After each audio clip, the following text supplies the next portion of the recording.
Жалынды сәлем, математикадан қиналып, әбіржіп жүрген оқушым, видеоға қош келдің. Бүгін біз математикадан, ұбт-дан 0-ден бастап, қалай 40+ алуға болатынның толық схемасымен бөлісетін боламыз.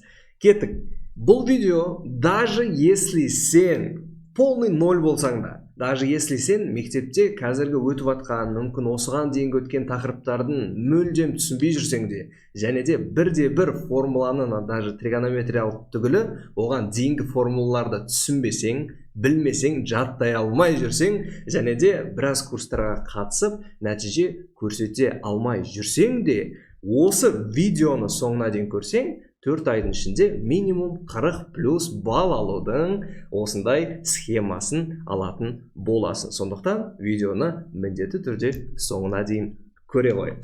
Кеттік. Біздің дайын схеманы қолдана отырып, алдыңғы жылғы өзімнің оқушыларымның 90%-ы 40+ балл жинаған болатын. Және де бір особый топ бар, сол особый топтағы оқушыларымның орта балдары даже 42 балдан асқан. Кеттік. Мінекей, кейбір оқушыларымның нәтижелерімен таныса кетсем болады. Мынаның барлығы нағыз ұбт-да өздерінің күштерімен жинаған, барлығы өздеріңіз секілді қарапайым мектептерде оқитын, бір ниш, РФМШ ондайда оқитын оқушылар емес, жалпы орта мектепте оқитын оқушылардың нәтижелері. Окей, ал енді өзім таныстыратын болсам, есімім Бекзат, математика пәнінің мұғалімімін, Бекзат ағай деп атасаңыздар болады. Осыған дейін 7 жылдың ішінде 6,5 мыңнан астам оқушылардың өздерінің мақсаттарына жетуге көмектескен болатынмын. Мен өздеріңіз секілді қарапайым мектепте оқығам, Шымкент қаласының нөмірі 83-ші жалпы білім беретін мектептің түлегімін. Сол үшін мен сіздерді өте жақсы түсінем десем де болады. Енді біздің кезіміздегі ұбт өте қазіргіден ерекшеленеді, себебі бізде онлайн саласы дамымаған, маркетинг жағы дамымаған деген сияқты. Сол үшін бір үлкендей кереметтей орталықтар болған жоқ.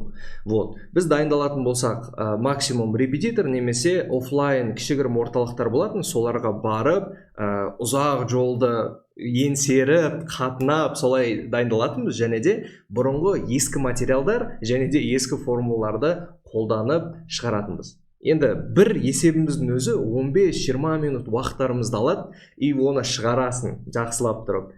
И ол қате кетсе, ойлашы, тағы да оның қатесін түзелеу үшін ағайдан сұрайсың, басқа қыласың, тағы да 15-20 минут уақыттарын кетеді. Сонымен осындай дайындық процесі бізде өте ұзақ болатын. Тіпті арасында есеп таппай жатқан кезде 2013-2014 жылғы ана ескі нұсқалардың шаңын былай сүртіп, ішіндегі есептерді шығарып қиналатын еді. Сөйтсем, менде ғана емес, сол жылы бізбен қатар тапсырған жылды барлығында сондай өзекті проблема болған екен. Окей, осы жолды толығымен өтіп, өзім қатты қиналғандықтан сабақ беріп бастаған кезде мен бір нәрсені байқадым. Сөйтсем, мен ғана емес, қазіргі оқушыларда да бұл проблема өзекті екен. Олар да қатты қиналып жүр екен. Соны күнделікті көрдім, жіберіп жүрген қателерін анализ жасадым, және де өзімнің авторлық методикамды ойлап шығардым. Ол авторлық методика арқылы математика пәнінің ана С тобының, даже керек десең ана Д тобының есептерін жарты сағат, 15 минут шығатын есептерді бар жоғы 2-3 минутта шығаруға болады. Еще шығаруға болады емес, жай ғана шығармай шығаруға болады. Кеттік ал, енді нақты мысалдармен сол есептерді сіздерге көрсетейін. Let's go. Бірінші тапсырма, бізде өрнек берілген, өрнекті негізгі шығару жолы дәреженің қасиеттерін пайдаланамыз. Дәреженің қасиеттерін мен сіздерге естеріңізге түсіріп берейін. А-ның m қосылған n дәрежесі, бұны біз А-ның m көбейтілген А-ның n дәрежесі деп жазсақ болады. Енді видео урок біздің уақытымыз шектеулі болғандықтан максималды түрде тезірек шығаруға тырысамын. Окей. Кеттік ал. Енді 25 К дәрежесі плюс дәрежені мен көбейту ретінде жазылам. 25 бір дәрежесі, немесе 25 деп қалдырасаңыздар да болады. 25 К дәрежесі және де мына жақта көрінбей тұрған бірі бар. Окей, мынау К екеуі бірдей, соны жақшаның сыртына шығара салам. 25К и мына ішінде 25 минус 1 қалады екен. Демек, бізде 25-тен 1-ді азайтсаң 24 көбейтілген 25-тің К дәрежесі. Окей, алымы кетті.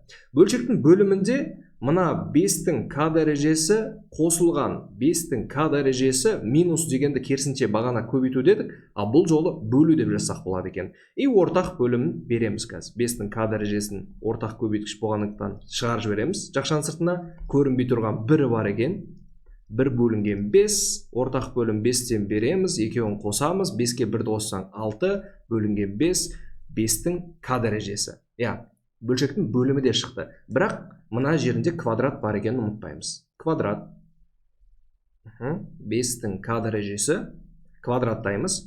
6-ның квадраты 36, бөлінген 5-тің квадраты 25, көбейтілген 5-тің k дәрежесін тоже квадратызақ 25 болады екен. 25-тің k дәрежесі. Барлығын реттеп, орындармен жазайық. Алымы 24 көбейтілген 25-тің k дәрежесі бөлшектің бөлімі 36 бөлінген 25 көбейтілген 25-тің k дәрежесі. 2,25 просто фық еткізіп қысқартып жіберсек болады. 24 бөлшектің бөлімінде 36 и мына жерінде 25 деген қалады. Енді қарапайым бөлшек екеуін бір-біріне қысқартып жіберейік, бірақ бірінші бөлшектің бөлімі деген алымына секіртейік. Енді ойлаңдаршы, ұбт-да осылай отырсың шығарып, сенде бар жоғы 4 сағатқа жуық уақытың бар. Бір есебіңе осындай уақыт алып жатыр. Сен уже стрессқа кетіп қалғансың. Окей, мына екеуінің ортақ бөлгіші бар екен, қаншаға бөлсек болады? Мысалға 6-ға бөлсек болады, 4 болады екен, 6-ға бөлсек мына жақта 6 болады екен. Бұны тағы да 2-ге бөлеміз, 2 және де 2-ге бөлетін болсақ 3. Демек, 2 көбейтілген 25 бізде 50, бөлінген 3, 50 бөлінген 3-ті мен 16, 3, 2 деп жазыламын. Ол бізде А вариантында тұр. Вот, көріпсіздер ғода, бұл бір есептің ғана шығарылу жолы, осындай ұзақ жолмен шығады негізі. Ал енді авторлық методикамен тура осы есепті шығаратын болсақ, мен сіздерге мынандай лайфхак ұсынамын.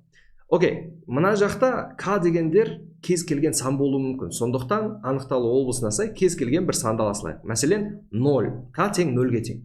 K тең 0-ге теңді оямыз. 0 плюс 1 минус 25 0 бөлшектің бөлімі 5-тің 0 дәрежесі плюс 5 0 минус 1-дің квадраты. 0 дәрежесі кез келген санның 1-ге тең, а мына жақта 1 25-ні өзі қалады. 25 минус мына жерінде 1.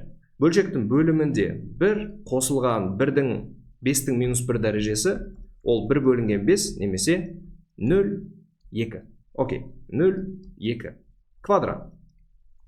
24 бөлшектің бөлімінде 1-де 2 квадраты и калькуляторды аласыңдар да осы жерде есептесеңдер болады. Енді бөлшекпен есептей алмайтын болсаңдар калькуляторды алып есептеуге болады. 1-де 2-ні көбейтесің 1-де 2-ге, бізде 1-де 44 болады. 24 1-де 44 и осыны 24-ті бөлесін 1-де 44-ге. Сонда жауабы 16 бүтін 6 6 6 и так далее кете береді. Ал 16 бүтін деген бізде бірақ жауап бар, А варианты, соны белгілейсің болады. Енді көз жеткізу үшін ана 2-ні 3-ке бөлсең қандай шығатынын көресің. 2-ні бөлесін 3-ке, сонда 0 6 6. 2 жауап бірдей. Сондықтан енді салыстыра беріңдер. Анаған қанша уақыт кетті, мына жолға қанша уақыт кетті. Келесі есеп. Мынандай бір ұсқынсыз есептер бар, ұбт-да келеді. Бұны шығару өте күрделі, Енді біз шығарып көрейік. 75 дегеніміз қандай сандардың көбейтіндісі? Ол 25 көбейтілген 3. 25-тен түбір астынан бізде 5 шығады, түбір асты 3 өзі қалады. Окей, 50 қандай сандардың көбейтіндісі? Ол 25 көбейтілген 2, 25-тен 5 шығады, жапан далада жалғыз 2-нің өзі түбірдің астында қалып қалады екен. Реттеп алды. Ал алымындағы мына жақшаны қарастырайық. Түбір асты 33. Түбір асты 33-ті мен 3 көбейтілген 11 деп жазсам болады. Мына жақта 15. Оны мен 3 көбейтілген 5 деп жазсам болады. Екеуінен просто жақшаның сыртына қазір түбір асты 3-ті шығарып жібермекшімін. 15. Мына жерде жақшаның сыртына түбір асты 3-ті шығаратын болсам, түбір асты 11 қалады. Мына жерінде қосылған түбір асты 5 қалады. Келесі екеуінен, енді көріп тұрсыздар ғой, екеуі де 2-ге бөлінеді, сондықтан минус түбір асты 2-ні шығарамын. Сонда түбір асты 11 қосылған түбір асты 5 болды. Енді барлығын реттейтін болсақ, қазір есебіміз шығайын деп қалады. Бірақ көріп тұрсыздар ғой да, дегенімен де бұл кәдімгідей күрделі есеп. Мынаның орнына түбір асты 3, түбір асты 11 плюс түбір асты 5-ті қоясын. Мына жерінде минус түбір асты 2, түбір асты 11, плюс түбір асты 5-ті қоясың. И бөлшектің бөлімінде бағанағы реттелгеніміз бар. Мынау және де мынау. Екеуінде де 5 бар, шығарсылайық. Түбір асты 3, минус түбір асты 2. Так, не көріп тұрмыз? Екеуінде де ортақ көбейткіш бар. Міне мына екеуі, соның жақшаның сыртына шығарып жібере салайық. Түбір асты 5, минус түбір асты 11. Мына жерде түбір асты 11, плюс түбір асты 5-ті шығарып жібердің. Жақшаның ішінде түбір асты 3 қалды, және де минус түбір асты 2 қалды. Бөлшектің бөлімі что-то екеуі қысқарып кететін секілді. Қысқарып кетті. Мынау екеуі бізде А минус Б, А плюс Б деп анау 7-ші сыныпта өткен программадағы формулаға келеді. Қысқаша көбейту формулалары деп аталады. Сонда түбір асты 5-тің квадраты минус түбір асты 11-дің квадраты. Бөлшектің бөлімінде просто 5 бар. Мынаны квадраттайтын болсақ түбірлер қысқарады. 5 минус 11 бөлінген 5 тең минус 6 бөлінген 5. Минус 6 бөлінген 5 деген іздейсіздер. Енді мынаны бөліп көретін болсаңыздар, минус 1,2 деген жауап шығады. Сонымен А варианты келеді екен.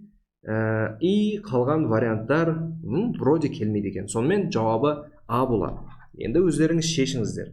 Мынау қалай? Нағыз ұбытыда келсе, сіздерді біраз қадайтыны бар. Енді оңай жолын көрейік. Өзімнің авторлық методикаммен сіздерге көрсетіп жіберейін. Калькулятор сіздерде ұбытыда болады, встроенный. Соны пайдаланасыздар. Түбір астын и бірінші. Түбір асты 5 дегеніміз 2,23-ге тең болады екен. Ал түбір асты 11-ді көрейік енді. Түбір асты 11, ол 3,31-ге тең екен. Бірінші жақша кетті. Осыны есептейсақ болады. Негізі минус 2,23. Сонда 1-де минус 1-де 0,8 шығар екен. Мынау біріншісі минус 1-де 0,8. Келесі түбір асты 33.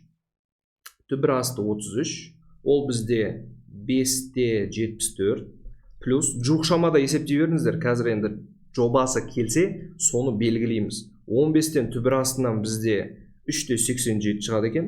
Таңбалардан қателеспесеңіздер болды ғой. Ең бастысы сол. Одан кейін бізде түбір асты 22-ден 4-те 69 шығады екен. Минус түбір асты 10-нан бізде 3-те 16 шығады екен. И осының барлығын есептейміз. Ал 3-те 16 плюс 4-те 69, одан кейін 5-те 74, и одан кейін 3-те 87. Сонда 1-де 75 деген жауап шығады екен. Все, 1-де 75. Мынаның барлығы 1-де 75. Бөлшектің бөлімін есептей салайық енді. Так, 75-тен түбір астынан 8-де 66 шығады, минус. Содан кейін 50-ден түбір астынан 7-де 0 шығады.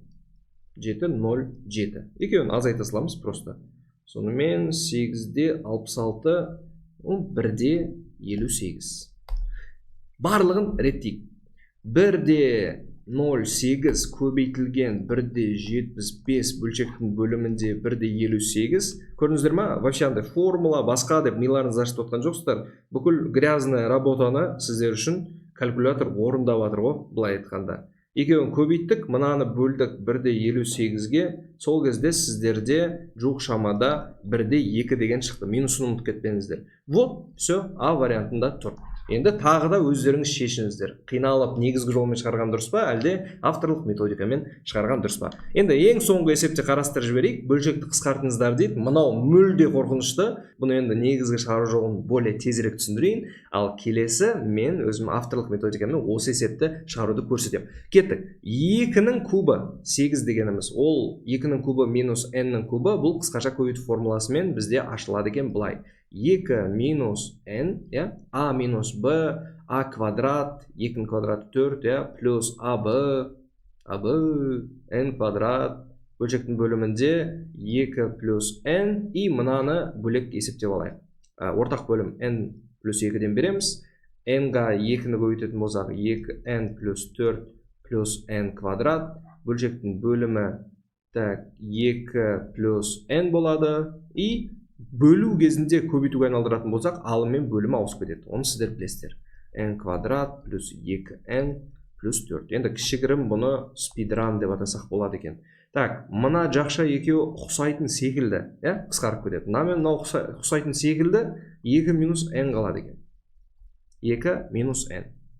Теперь мына жерін есептейік. n квадрат, мынау n минус 2 көбейтілген. Мынау қысқаша көбейтіп формуламен 2-нің квадраты деп a квадрат минус b квадратқа саламын. 2 минус n, 2 плюс n.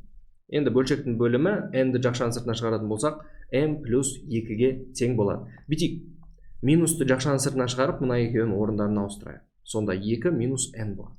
Қысқартатындарын қысқартамыз. Мынамен мынау қысқарады, n-нің біреуімен мынау қысқарады, мынамен мынау қысқарады. Сонда n деген ғана қалады екен. Мынау және де n қалды. Минусын ұмытпаймыз. 2 минус n. Осы жерде ең басты момент. Мынау минус, мынау минусымен қазір плюс болып кетеді. Плюс n. Демек, жай ғана бізде мына екеуі жойылып кетеді екен да. Не қалады екен? 2 қалады екен. Енді қазір оңай шыққан секілді болғанымен, көрдіңіздер ме? Бір таңба қалып кететін болса, болды. Есеп қате шығады. А вариант екен. Что-то барлығы А варианты болып жатыр. Келесі авторлық методикамен қалай шығарамыз? Біз мына n-ді бағанағыдай кез келген бір санға теңестіріп алсақ болды. Енді ол сан анықталу облысына сай болу керек. Анықталу облысы дегенде қазір бір n-нің орнына сан қойып, мына бөлшектің бөлімі 0 болып қалмау керек. Қалған любой сан қойсақ болады. Мәселен, просто 1-ді қойсақ болады екен. n тең 1. 1-ді қоятын болсақ, 8 минус 1-дің кубы 1-ге тең, 2 плюс 1 бөлінген мына жақта 2 қосылған 1-дің квадраты 1, 2 плюс 1. Болды, осыны бірінші есептеп алайық. 7 бөлінген 3 бөлінген мына жақта 2 қосылған 1 бөлінген 3. Кеттік. Ортақ бөлім бере саламыз 3-тен, сонда 7 бөлінген 3 көбейту айналдыра салайық сразу. Мына екеуін көбейтетін болсақ 6, мынамен 7 болады екен. Мына жақта дым қалмайды, көріп тұрсыздар ғой да, таспаға тағылмайды. Бұның барлығы общий 1-ге тең болып кетеді екен. Келесі, мына жақта n квадрат, 1-дің квадраты 1-ге тең, 1 минус 2 көбейтілген 4 минус 1, 1 плюс 2. 1 бөлінген минус 1 көбейтілген 3, осы жақта мынау 3 болады екен, 3 пен 3 қысқарады, минус 1 ғана қалды. 1 және де минус 1. 1 минус, мынау ортасындағы және де минус 1. Минус пен минус плюс болады, сонда 1 қосылған 1, ол тең 2-ге. Енді өздеріңіз шешіңіздер, қайсысы тезірек екенін. Сонымен авторлық методикамен 2-3 минутта емес, даже осындай ұсқынсыз есептерді, қиын есептерді 1 минуттың ішінде ғана шығаруға болады. Бұл біздің авторлық методикамен 3-4 ғана есептің шығару жолы. Енді ойлаш, нағыз ұбытуда отсың. Бағанағы жалмауыз есептердің әрқайсысы сенің 15-20 минут уақытын ұрлайды. Авторлық методикамызды біздің үйреніп алдында максимум бір есепке 2-3 минутыңды жұмсап шығарып тастасаң тема емес па да? Енді мен оқушыларыма келейін. Мен алдыңғы жылғы түлегім, оқушым, алтын қыз, бізге келместен бұрын 3 курста оқыған, 7 ай уақытын құртқан. 7 ай уақытта оның жеткен нәтижесі максимум 25 балл болатын. Ол соңына дейін отырады, тесттің 4 сағат болса 4 сағат отырады, үйто жинаған нәтижесі осы, қиын С тобының есептерінен қиналады. Бізге келді, бізбен толық дайындалды, нағыз ұбыты біткенге дейін, және де нағыз ұбытыдан 50 балдан 43 бал жинап, қазір армандаған университетінде Алматы қаласында грантта оқып жатыр. Танысып қойсаңыздар болады. Келесі оқушым Абзал, Қазақстан бойынша рекорд қойып 138 бал, және де математика пәнінен 49 бал жинаған болатын. Мына жақта сертификатын көрсеңіздер болады. Наурыз ұбытыда 138 бал жинап, Қазақстан бойынша абсолюттік рекорд қойған. Окей, бұл Абзалымыз қаңтар ұбытының өзінен 50-ден 50 бал жинады. Абзалдың секреті неде? Себебі ол бізге келген кезде вообще небәрі 17 бал жинаған точкасы, өйткені дайындығы өте нашар, базасы өте орташа, тоже обычно мектепте оқиды. Бұндай нәтижеге жету үшін Абзалдың оқиғасына кішігірім шолатын болсақ, 10-11 сыныптан бастап дайындығын толық бізбен дайындалған болатын. Окей, енді рекордқа жетуінің негізгі 2 себебін айтайық. Бірінші себебі дұрыс методикамен жұмыс жасау. Өйткені көрдіңіздер ғой, 7 ай оқысын курста, 10 ай оқысын, 2 жыл оқысын, дұрыс методика болмаса, қандай курс болсын сізге көмектесе алмайды. Сондықтан дұрыс методика ең бірінші орында. Екіншісі, 24/7 кері байланыс. Кері байланыс неге маңызды? Өйткені кез келген дайындықта сіз кері байланыс алып, қатемен жұмыс жасамасаңыз, сіздің прогрессіңіз ешқашан байқалмайды. Ешқашан сізде прогресс болмайды. Сондықтан куратордан кері байланыс және де ұстаздан кері байланыс алып отыру өте маңызды. Окей. Енді сіздерде осы 2 пункт орындайтын болсаңыздар, нәтижелеріңізге кез келген жете аласыздар және де грантқа түсе аласыздар. Окей, бүгін айтылған сабақты түсінген шығарсыздар, иә? Негізі математика қиын емес, просто негізгі факторларды соблюдать етіп, еңбектенсеңіздер, сіздер өздеріңіздің қалаған мақсаттарыңызға жететіндеріңізге кәміл сенімдімін. Окей, сондықтан егер математикаға қабілетім жоқ, түсінбеймін, маған математика қиын беріледі десеңіздер, шамалы қателескендеріңіз осы жерде бар енді. Даже если гуманитар болсаңыздар, математиканы дұрыс методикамен, көрдіңіздер ғой бағана, иә? Дұрыс методикамен үйренетін болсаңыздар, смело 40+ балл жинауға сіздерге мүмкіндік бар. Осы жолды қиналмай, кім нағыз ұбт-дан 40+ балл алғысы келеді, соларды Sigma мектебіне шақырамын. Sigma ол менімен бірге 6 айлық интенсивті курс. 6 айдың ішінде біз 11 жыл өткен бүкіл кітаптардағы материалдарды сіздердің миларыңызға по полочкам қойып беретін боламыз. Алгебрасы бар, геометриясы бар. 0-ден бастап бүкіл 11 классқа дейінгі материал, және де я вам могу гарантировать 40+ балды. Бұл жақта енді сіздердің еңбектеріңіз талап етіледі, және де менің методикаммен сіздер мақсаттарыңызға 100% жететіндеріңізге мен кәміл сенімдімін. Окей, енді менің авторлық методикамен барлық есептерді шығаруды үйреніп, главное без зубрежки. Ол жақта зубрежка болса, сіздер жаттап аласыздар, нағыз ұбт-ға кірген кезде стрессовая ситуацияда оның барлығы жаттанды білім ол шығып кетеді. Сондықтан математиканы жаттауды емес, түсінуді және де грантқа түсу жолдарын үйретеміз.